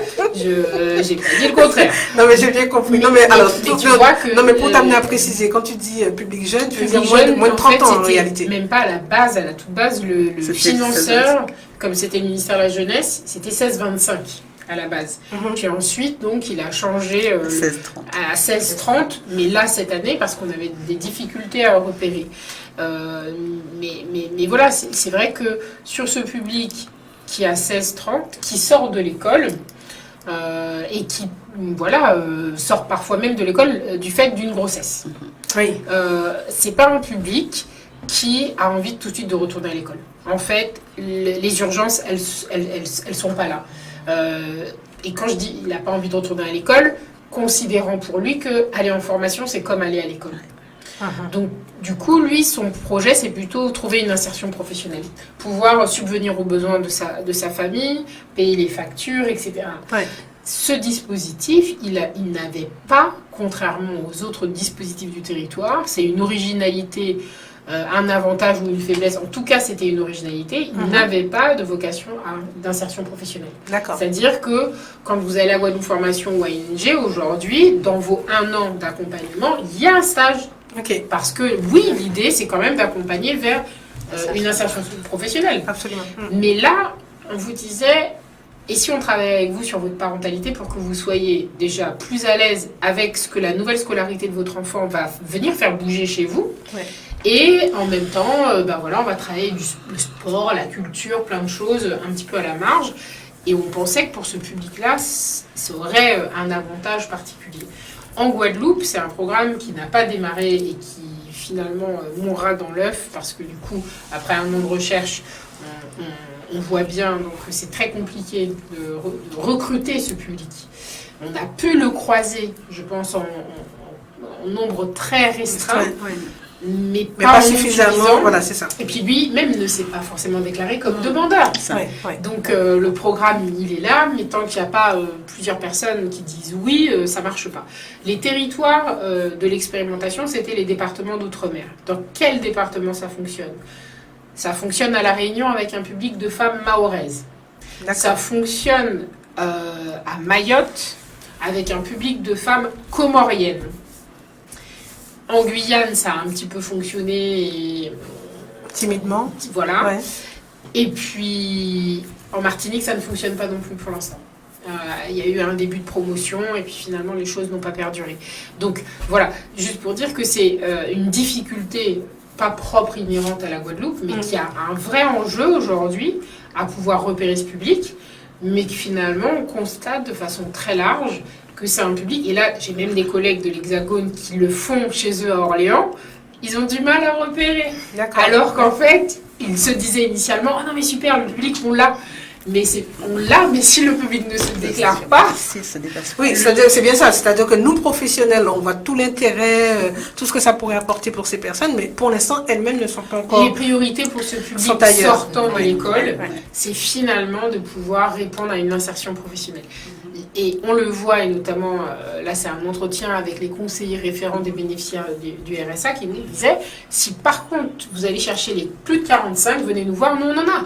Eux, ils se posent plein de questions. Ils ont envie d'être accompagnés. Et quand on a fait l'opération à la crèche, les 2-3 femmes qui sont restées le plus longtemps avec nous, c'était aussi un public de femmes beaucoup plus âgées. Donc, alors justement, Philippe dans le chat nous dit, est-ce un domaine uniquement de femmes, quelque part, parce que déjà, vous n'êtes que des femmes avec moi au plateau, mais, n'est-ce pas, Philippe? Oui, tu es concerné d'une certaine manière, mais est-ce l'affaire masculin aussi? Alors, qu'est-ce qu'on peut lui dire? Parce que parmi les professionnels de profil, j'imagine que généralement, ce sont des femmes. Dès qu'on est dans l'action de formation, dans le social, dans l'approche, on a beaucoup de femmes. Ou est-ce que c'était quand même mitigé? Enfin, il y a beaucoup de femmes, mais il y a quand même quelques les formateurs généralement. Dans mon équipe, j'ai des formateurs. Mais sur profil, par exemple, sur 250 bénéficiaires, donc, du plan de professionnalisation des acteurs de la lutte contre l'illettrisme, c'est 90% de femmes. Donc, et là, pour le coup, c'est pas une sélection sur le genre. Clairement, on le voit entre les dossiers, le nombre de dossiers reçus qui étaient majoritairement de femmes. Nous, on était même très enclin à essayer de repêcher des hommes quand on avait des candidatures masculines, parce que c'est plutôt un métier comme tous les métiers du care, du soin. De l'intervention sociale féminin. Dans ces métiers-là, c'est beaucoup plus de femmes qu'on rencontre. C'est vrai. Mais attention, dans le métier, on trouve beaucoup de femmes, mais dans le public concerné, il y a quand même de nombreux hommes. D'accord. Les groupes sont mixtes. Il y a aussi bien les hommes que les femmes concernés par l'illettrisme et l'électronisme. D'accord. Ok. Et qui sont présents en centre de formation. Et qui sont présents en centre de formation. D'accord, très bien. Alors, c'est vrai que l'heure tourne. J'avais tellement de choses à vous raconter, tellement de choses à dire. Mais bon, en tout cas, on sait que c'est possible. Il y a des actions sur le terrain. Les centres de formation sont prêts à vous accueillir pour pouvoir vous permettre de développer vos compétences, d'avancer. La question est surtout, ne restez pas seul. Voilà, c'est possible. On sait qu'il y a beaucoup d'éléments, on l'a dit. L'insertion professionnelle, il faut pouvoir nourrir sa famille, répondre à ses obligations financières et autres. Tout ça va me permettre de lancer cette petite pause pour allez, terminer par, ça y est, je sais lire, je sais écrire, je maîtrise les choses et qu'est-ce que je peux faire donc pour consolider mes compétences et continuer à avancer. Donc, on balance en musique et on revient tout de suite.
Radio Côte Caraïbe, c'est radio en nous. Bonjour, c'est René. Je fais confiance à Radio Côte Caraïbe. J'adhère et je partage. Radio Côte Caraïbe, c'est radio en nous. Et oui, Florence n'a pris sorti de nous, encore nous bonne, effectivement, à présent, on les nous désavli, nous peut faire pour nous sortir dans ça, nous dit je peux. Et bien à présent, nous savons, et quand nous avons fait pour nous payer, mettre pied en nous à d'autres souliers pour nous avancer, parce que ça y est, voilà, c'est là, je sais lire, je sais écrire, les affaires électroniques, là, ça y est, quand on est ordinateur. Mais en quel genre qu'il fait à présent, puisque votre région est dans ça. Voilà, il s'agit de comprendre maintenant, puisqu'on est dans cette partie je sais, comment ne pas rechuter. Alors je dis rechuter parce que c'est vrai que spontanément on pense à un cancer, voilà, c'est pas super ce que je raconte. Voilà, Sindra me disait à l'instant, on a perdu Myriam, oui, je vous confirme, je suis partie dans un autre monde. Mais bon, voilà, parfois, l'idée, c'est de savoir, de comprendre comment on peut consolider ces acquis parce que, est-ce qu'on peut parler de rechute? Voilà, on était en situation d'illettrisme, on a avancé, c'est encore un peu fragile et pour qu'il n'y ait pas de rechute, c'était ça l'idée, comme le cancer, enfin bref, comment on consolide tout ça? Comment on fait en sorte que on n'y retourne plus, on avance parce qu'on a un peu mieux maîtrisé les compétences. Voilà, j'ai raconté mon histoire, mesdames. Alors, on va rester sur le backward band de Florence Napri. De Florence Napri. Juste une anecdote. Alors, j'ai quelqu'un qui a fini sa formation d'illettrisme avec nous. Oui. Et en fait, après, il est passé en remise à niveau. Oui, l'étape suivante. Voilà. Oui. Et il s'est rendu compte, à un moment lors de la formation, en fin de formation, que son adresse mail, parce qu'on travaille sur les adresses mail et tout, et puis il a réalisé que l'adresse mail qu'il donnait, il faisait une erreur dedans. Ah, Et en fait, qu'est-ce qu'il a fait? Un après-midi, il nous a dit, non, c'était un matin, il a pris une demi-journée, il a dit, je ne viens pas aujourd'hui parce que je vais faire le tour de toutes les administrations à qui j'ai donné mon adresse, qui n'est pas la bonne, et je vais leur faire changer partout mon adresse mail. Donc en fait, c'est se prendre en charge après, devenir autonome, se prendre en charge. En fait, on lui a dit, ok, bon, d'accord. Pour ta matinée, il n'y a pas de souci, puisque c'était utile en fait. Ça fait partie de la formation. Il a fait une formation, il a réalisé ça. Il s'est dit, bon, la formation se termine, mais il faut que je le fasse avant que ça se termine. Donc en fait, il a réalisé qu'il fallait qu'il fasse quelque chose, qu'il se prenne en charge. Et il est parti dans sa démarche d'aller voir toutes les administrations et leur dire de changer son adresse mail parce que celle qu'il a donnée, c'est pas la bonne, il ne recevra pas le mail, etc. Et ça, c'est excellent de voir comment ils se prennent en charge. Et j'en ai un autre qui était avec nous en formation agricole, et à qui on a fait un petit programme à côté quand même parce qu'il avait des difficultés, qui aujourd'hui, alors sa sœur est venue me voir en me disant, je ne le reconnais plus parce que maintenant il ne me laisse plus faire quoi que ce soit à sa place. Mais qu'est-ce que vous avez fait de mon frère? Je ne le reconnais plus. Elle m'a dit clairement, mais je ne le reconnais plus. Il ne me laisse plus faire quoi que ce soit. Il veut aller à la banque seul, il veut faire ça seul, il veut faire ça seul. Il ne veut plus me laisser faire quoi que ce soit. Oui. Alors, ceci étant dit, ton exemple veut dire que ça peut être déstabilisant finalement. Parce que celui qui était aidant ne l'est plus et il est complètement perdu dans la relation. Mais bon, c'est un autre sujet. Mais en tout cas, lui-même. Oui, c'est ça. Là-dessus, Sindra, tu voulais rajouter des exemples effectivement assez révélateurs. D'ailleurs, j'invite déjà tout le monde à venir le 20 août. Il y aura justement des stagiaires qui vont témoigner de leur parcours. Le 20 septembre prochain. Le 20 septembre prochain, donc dans le cadre des Journées nationales de lutte contre l'illettrisme, donc sur le site de l'Écluse au Moule, nous avons une action que nous avons choisi de faire labelliser. Il va tourner vraiment sur le thème qui cette année qui est resté d'ailleurs. En parler pour avancer. Et dans le cadre de ce thème, justement, beaucoup de stagiaires ont choisi d'oser. Et c'est sûr qu'ils viendront. Oui, en parler. C'est vrai que j'espérais en avoir quelques-uns qui appellent, mais bon. Et qui démontrent comment, parfois, il suffit tout simplement d'un déclic ou d'une reprise de confiance pour aborder en fait le quotidien social différemment.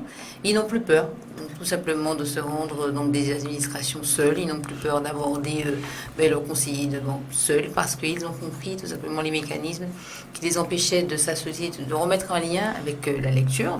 Tout simplement le lien, tout ce qu'ils avaient comme blocage cognitif, ils peuvent le remettre en œuvre.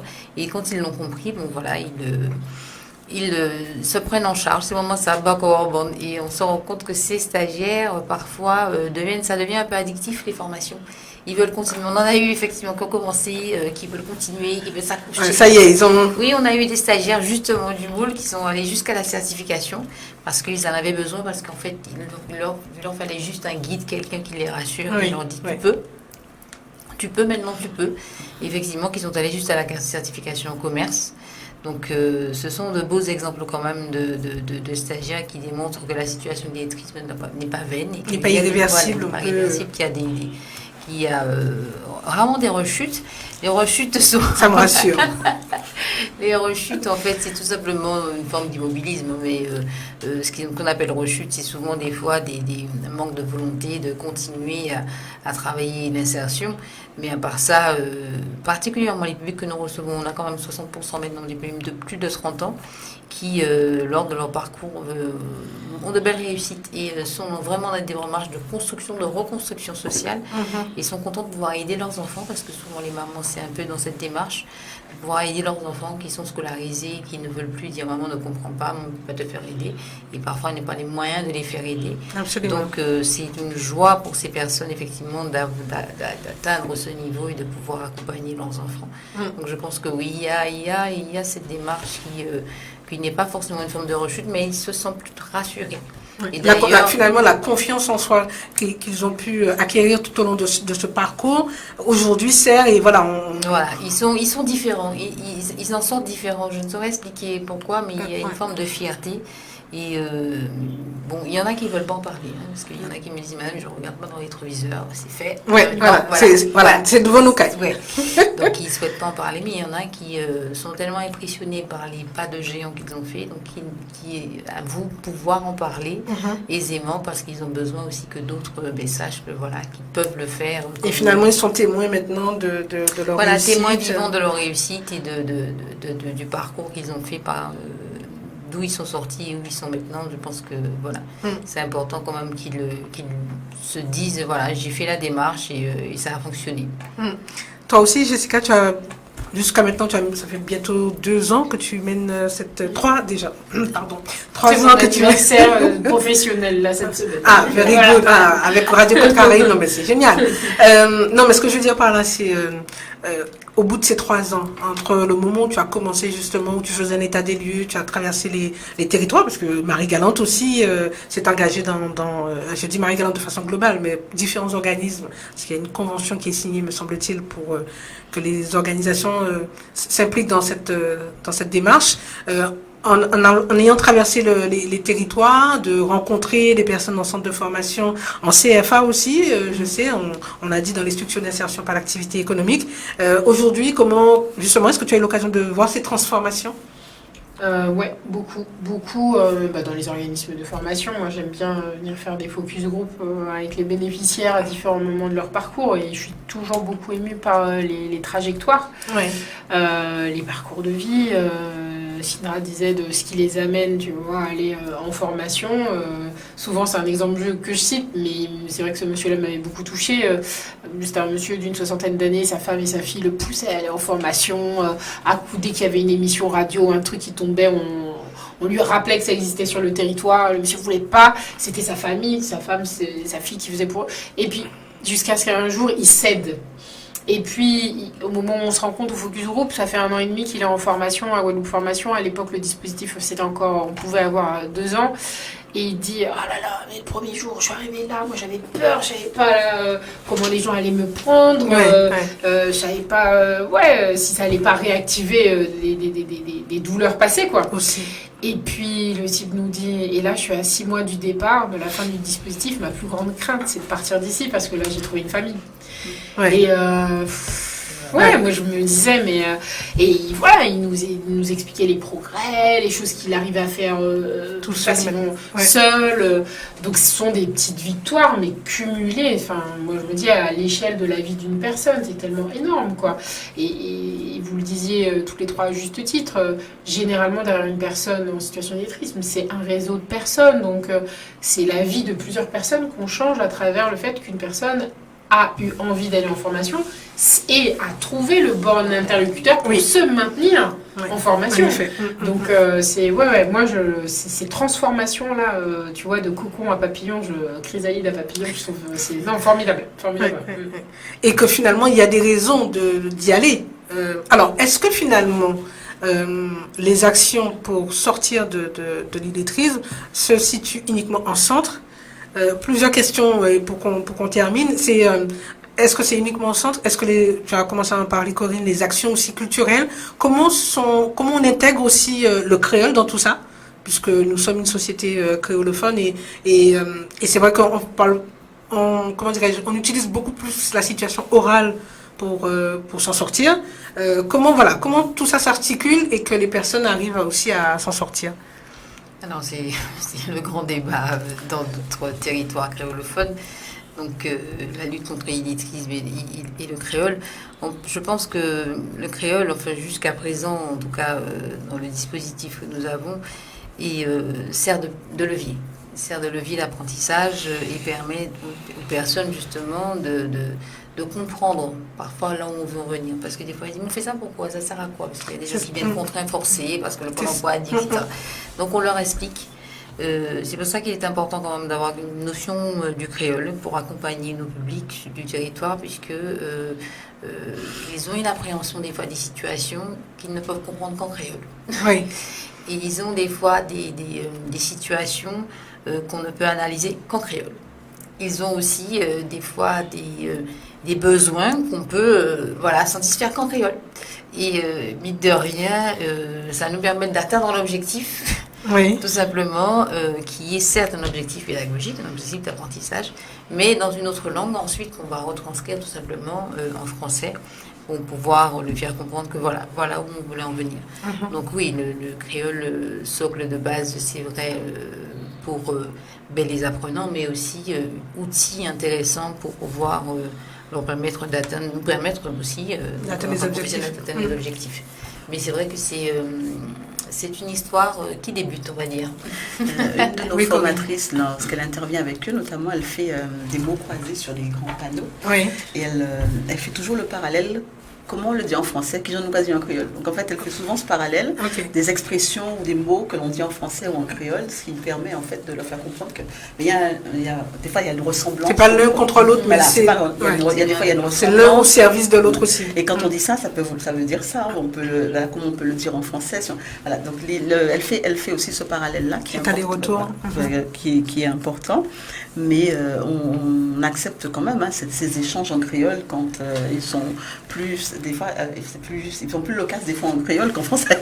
Donc on accepte aussi que le dialogue se fasse en créole, même au moment de l'accueil. Oui. Et on introduit progressivement en fait le français en parallèle de façon à ce qu'ils puissent switcher de l'un à l'autre quand c'est nécessaire. Ok, d'accord, très bien. Je sens que tu voulais dire un mot, Jessica. Oui, peut-être sur je réfléchissais parce qu'il y avait plusieurs questions dans la question. Sur la cartographie, la répartition des organismes de formation, clairement, de manière générale, sur la question de la formation, il y a des espèces de diagonales du vide sur le territoire. On n'apprendra rien à personne quand on dira que, côté Côte-sous-le-Vent, il y a un peu moins d'organismes de formation. Ouais. Cela dit, ING et d'autres proposent de délocaliser. Donc, quand il y a de la demande en formation sur des groupes, pour pouvoir répondre à des besoins de façon située. Mais c'est vrai que le gros de l'offre de formation, on le voit, elle est sur le territoire de Cap Excellence. D'accord. Donc, la zone de Baie-Marie, de Baie-Mao, Jarry, Abîme, c'est principalement là que se situe le siège des organismes de formation. Alors, Philippe qui à la toute dernière question, n'est-ce pas? Alors, je vais vous la lire. Donc, comment expliquer que certaines personnes illettrées sont de bons comptables? Ça, tu m'apprends une belle.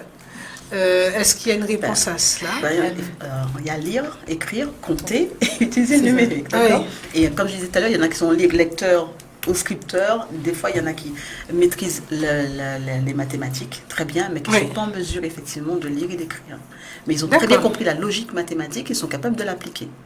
Ok. Oui, surtout quand on parle de sous. C'est ça. Quand on parle de sous.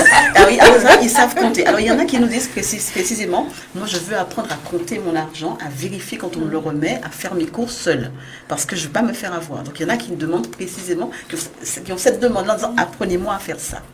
Et il y en a d'autres qui savent très, très bien le faire, mais ils ne seront pas en mesure d'écrire un courrier pour une réclamation. D'accord, donc ça veut dire qu'ils pourront, comment dirais-je, expliquer ce qui se passe sur le compte, mais peut-être pas faire un bilan, écrit, enfin je veux dire, voilà. Peut-être, voilà. Ok. Ils ne seront pas en mesure d'écrire des textes, mais ils vont comprendre la logique compétences distinctes. Ça ne fait pas du tout appel, même au niveau de l'hémisphère du cerveau, ce n'est pas tout à fait les mêmes compétences. Il y a toujours eu traditionnellement des gens qui étaient plus forts en maths, plus forts en lecture-écriture. Même nous, à l'école, quand je vous dis c'était quoi ta matière préférée, le français ou les maths, il y a toujours des clans. Bien sûr. Peut-être autour de la table, c'était plus le français. Peut-être, je ne sais pas. Mais en tout cas, tu vois, c'est quelque chose de commun. Corinne le disait aussi tout à l'heure, au tout début, les personnes en situation d'illettrisme, elles ont une super bonne mémoire. Elles vont mémoriser beaucoup de choses. Oui, c'est vrai qu'elle disait qu'ils étaient créatifs. Donc, il y a aussi une faculté pour certaines personnes à être beaucoup plus à l'aise avec tout ce qui relève de l'univers des chiffres. Et par souci aussi de survie personnelle, de pouvoir faire attention à ce qu'on a, et ça va être des personnes qui vont pouvoir être de bonnes gestionnaires. Ou en tout cas, au moins, pouvoir bien gérer leur argent. Il y en a qui peuvent gérer une boutique. Parce que pour mon pécou, il y en a qui peuvent gérer une boutique, mais qui ne savent pas écrire. Et ça, à l'époque de nos grands-parents, combien de nos grands-mères ou arrière-grand-mères n'avaient pas du tout la capacité d'écrire un courrier, mais pouvaient te dire, attends, moi il manquait, je tenais le lot de la sœur de ma grand-mère petite, et si on n'avait pas amené ce qu'on lui devait de manque de bananes, etc., elle savait le dire. Oui, c'est vrai. C'est la monnaie rendue aussi pour dire t'as oublié de donner quelque chose à mamie, là. Moi, j'en ai qui font des calculs mentaux, mais qui ne peuvent pas écrire, mais il faut des calculs mentaux sans problème.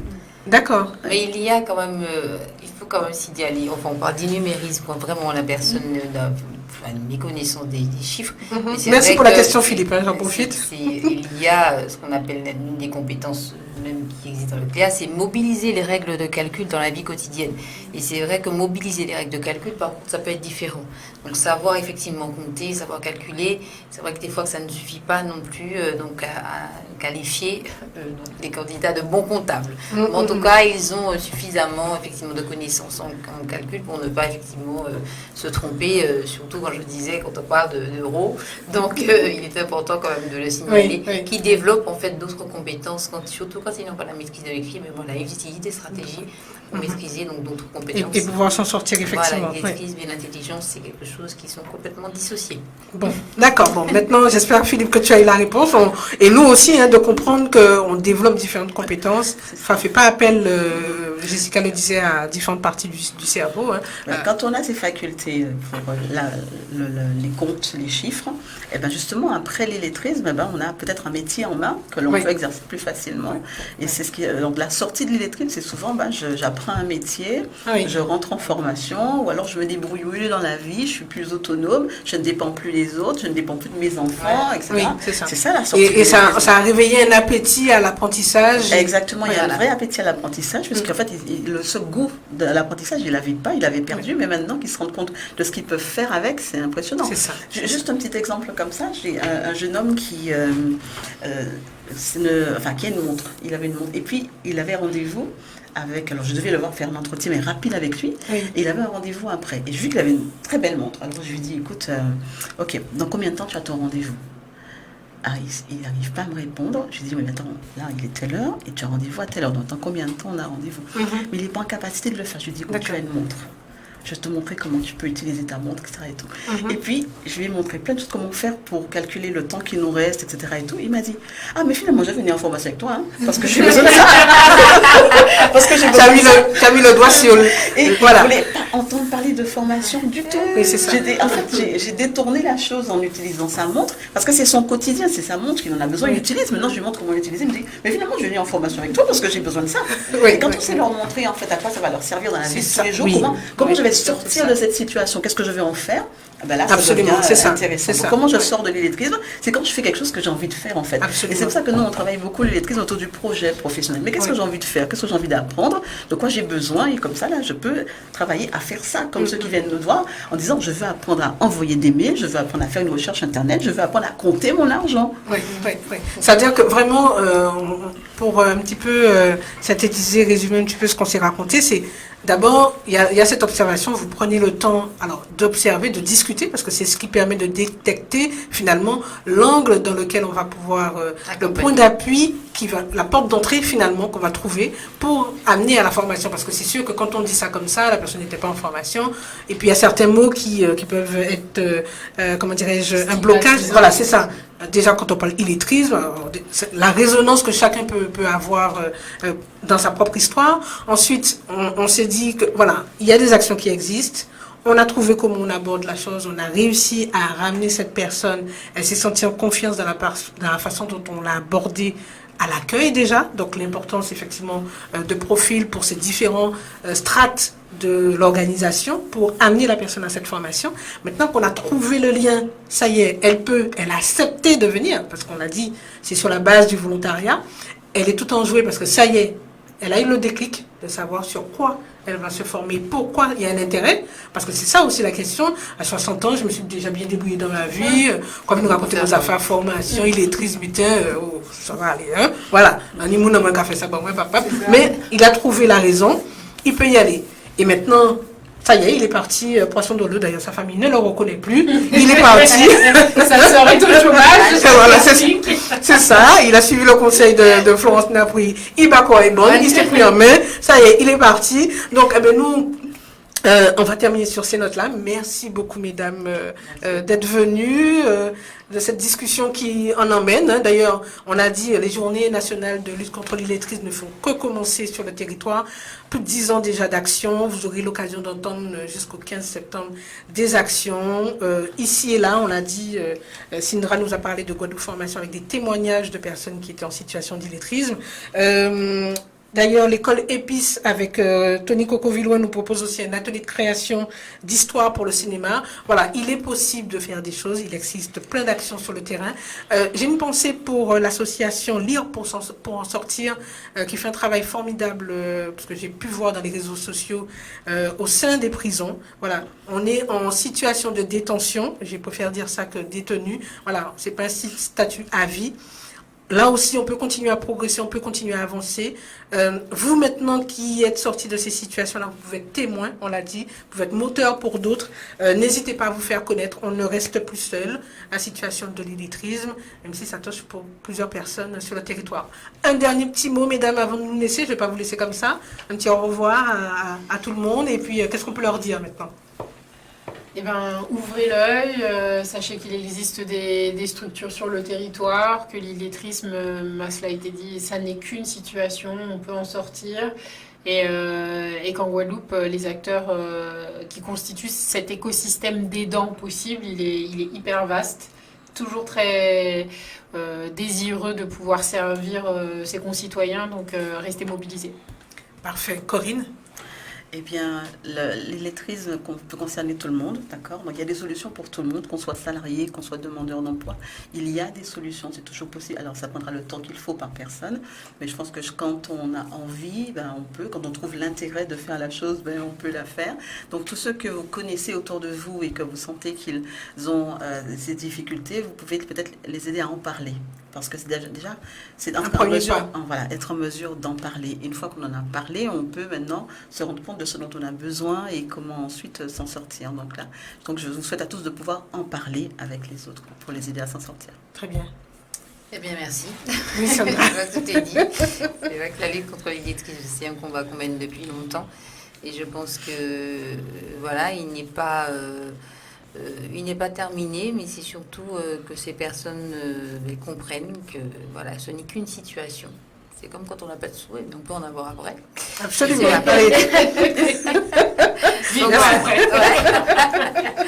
Donc je les encourage vivement justement à ne pas rester isolés et à se rapprocher des différents acteurs qui peuvent les accompagner, même dans la famille, si vous sentez qu'il y a personne qui a ce mal-être, qui a ce malaise. Donc n'hésitez pas à leur dire de se faire accompagner, de s'exprimer, de parler de la problématique sans forcément poser de mots. Et comme ça, c'est beaucoup arrivé dans les familles, de les encourager justement à aller donc se faire aider sans hésitation. Donc voilà. Très bien. On vous dit, mesdames, au nom de Radio Côte Caraïbe, merci beaucoup d'être venues. On remercie l'Agence nationale de lutte contre l'illettrisme parce qu'on a pu être labellisé pour démarrer ces journées de lutte contre l'illettrisme en Guadeloupe. À vous qui êtes connectés, Sissi, Philippe, Jacqueline, Brigitte, Romain, ici en Guadeloupe et ailleurs, merci beaucoup de vos contributions, même si vous étiez silencieux, n'est-ce pas? Philippe, merci beaucoup pour tes questions parce que ça a fait avancer les discussions. Et pour tous ceux qui nous ont écoutés, bien entendu, restez connectés sur Radio Côte Caraïbe. C'est là que ça se passe. À très bientôt. J'ai su, je peux, je sais. À bientôt.